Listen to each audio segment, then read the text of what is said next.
Bonjour à tous et bienvenue dans C'est Gourmand. Je suis ravie de vous retrouver cette semaine. Pâques arrive à grands pas, donc nous allons forcément parler, à votre avis, de chocolat. Évidemment, voilà, parce que je sais que vous êtes très très gourmands et moi aussi. Alors, je suis ravie d'accueillir pour parler chocolat, fèves et compagnie. Mathieu Taborcia, bonjour. Bonjour. Comment ça va? Ça va, merci de m'accueillir. Je suis trop contente de vous recevoir dans l'émission. Vous êtes chocolatier torréfacteur à Lambesc. Oui, exactement.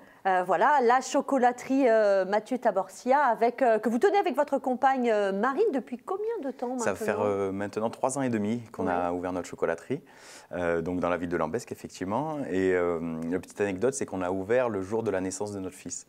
C'est le petit clin d'œil en même temps. Incroyable. Exactement. Ouais. C'est un joli clin d'œil pour lui. Il s'appelle comment? Il s'appelle Léandre. Léandre. On aurait pu l'appeler Charlie, mais ça faisait un peu Ça faisait un peu trop. too much. Ouais, c'est ça. Alors, je le disais, chocolatier et torréfacteur. Quand on parle de torréfaction, on parle souvent de torréfaction pour le café, mais on torréfie également le chocolat, la bière. Pour la bière, c'est pareil, c'est le même process.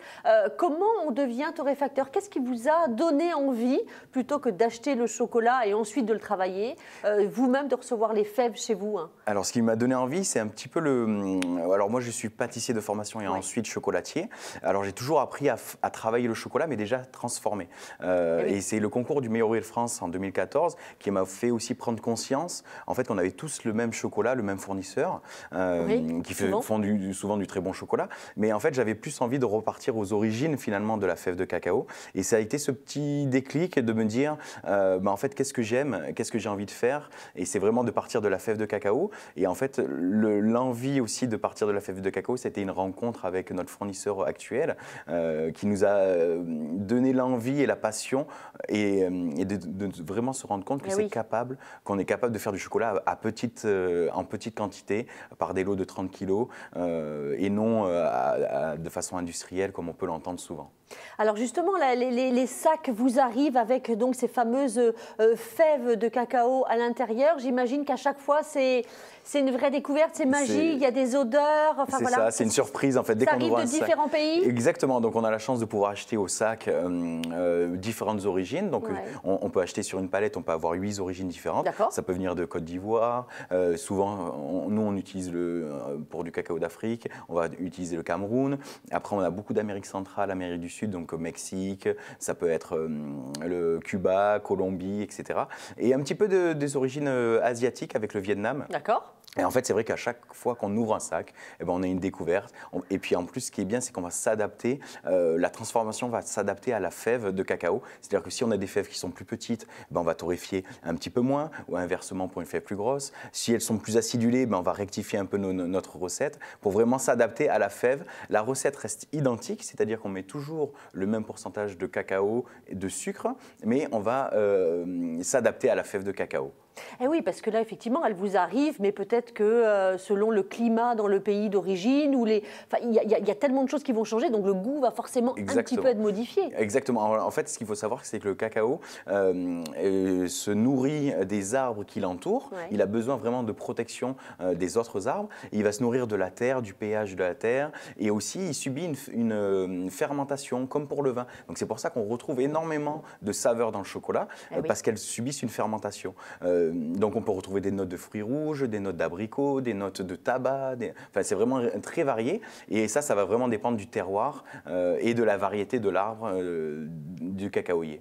Ça, c'est génial. Alors, je le disais, on prépare forcément Pâques en ce moment. Hein, ça arrive à grands pas. Est-ce qu'il y a des tendances? Est-ce que vous suivez des tendances ou vous puisez un petit peu votre imagination pour créer de nouvelles choses pour Pâques? Alors, c'est vrai que Pâques, ça reste toujours les œufs, les poules, mais on essaye de les moderniser un petit peu. Alors, c'est vrai que j'aime bien garder le côté quand même chocolatier, c'est-à-dire de ne pas mettre trop de couleurs, pas faire trop de personnages. C'est vrai que j'aime bien les choses peut-être un peu plus brutes. Un peu plus brutes, oui, exactement. Mais avec des surprises à l'intérieur. C'est-à-dire que nous, on travaille vraiment tout ce qui va être la friture, on fait nos pralinés, on fait nos intérieurs. Donc, on veut vraiment valoriser cette friture qu'on va mettre à l'intérieur. Et après, on fait des œufs un peu plus gourmands, où on va les mettre des surprises à l'intérieur, comme des noisettes caramélisées, fourrées. Donc ça, c'est votre œuf de Pâques, justement, de cette année 2021, où quand on le casse, l'intérieur, il y a des noisettes caramélisées. C'est ça. Donc il y a 2 couches de chocolat. Il y a une couche assez épaisse de praliné amande noisette. Et après, on finit par obturer avec encore une couche de chocolat et on parsème de noisettes entières. Et en fait, quand on va coller l'œuf, il paraît très simple d'aspect, même si on a un moule à facettes. Mais quand on va le casser à l'intérieur, il y a cette surprise d'avoir cette gourmandise. Donc ça plaît, de toute façon, Pâques, ça plaît toujours aux grands et aux petits. Les petits, c'est plus quoi? Les fritures, c'est plus on a des petits personnages un peu plus ludiques, donc c'est vrai que ça, c'est plus pour les enfants.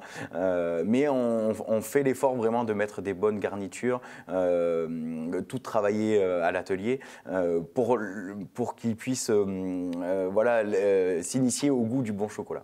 Et je suppose, effectivement, comme vous êtes adepte de la fève de cacao, vous faites la même chose avec des très très bons produits pour tout ce qui est noisettes, etc. Exactement, oui. En région, on travaille avec les noisettes du Piémont. Alors, les amandes de Provence, c'est difficile d'en avoir. On les garde que pour nos tablettes de chocolat. Après, pour nos pralinés, on prend des amandes Marcona.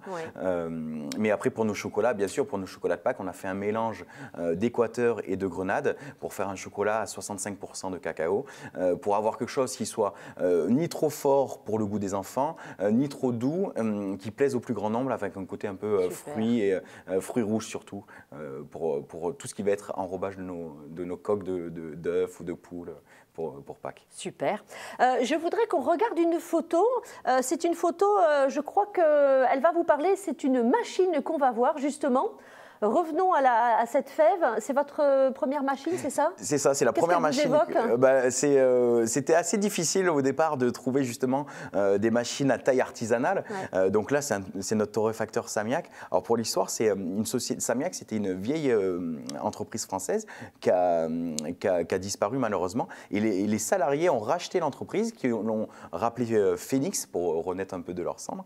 Et en fait, ils récupèrent les anciens torréfacteurs qu'ils trouvent, que ce soit sur les sites aux enchères, et il les retape à l'état neuf. Donc on a réussi, par l'intermédiaire d'un ami torréfacteur de café du côté d'Uzès, qui m'a mis en contact avec cette personne. Donc c'est un ancien torréfacteur à café qui a plus de 40 ans de vie dans le café, qu'on a retransformé, réadapté au cacao. Donc, il y a une jolie histoire en plus. Il y a une jolie histoire, effectivement. Et puis pour vous, c'est le début d'une belle aventure. Ça a été le début d'une belle aventure. C'était la première machine qu'on a On pourrait l'appeler Léandre, la machine. Oui, voilà, c'est ça. Alors sinon, je voulais savoir, est-ce que vous êtes en forme? Vous avez l'air très très en forme. Ça va, oui. En général, quand on rentre dans la boutique, on teste nos clients, savoir s'ils se sentent bien. Le test Covid, c'est ça pour nous. Alors effectivement, petite photo qu'on va vous montrer aussi, parce que le chocolat, rappelons-le, il est bon pour la santé. Les bienfaits sont quand même vraiment assez variés, effectivement. Que de bénéfiques. C'est ça. Oui, effectivement. Alors, il ne faut pas en abuser, bien sûr, hein, sinon c'est... C'est vrai. Oui, il faut rester à 1-2 carreaux par jour. De toute façon, tout est bon avec modération. Mais effectivement, le chocolat, c'est antioxydant, c'est riche en magnésium, donc il n'y a que des bienfaits à consommer du chocolat régulièrement. Donc, faut pas hésiter. Je vous propose tout de suite l'interview du tac au tac, Mathieu. Très bien.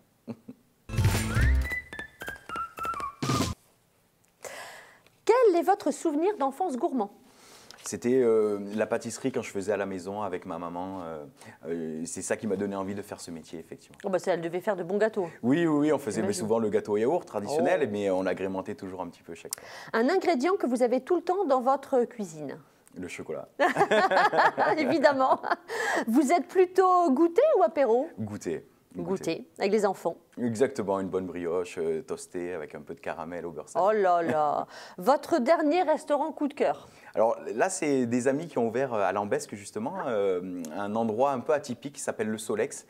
Donc c'est un côté brunch.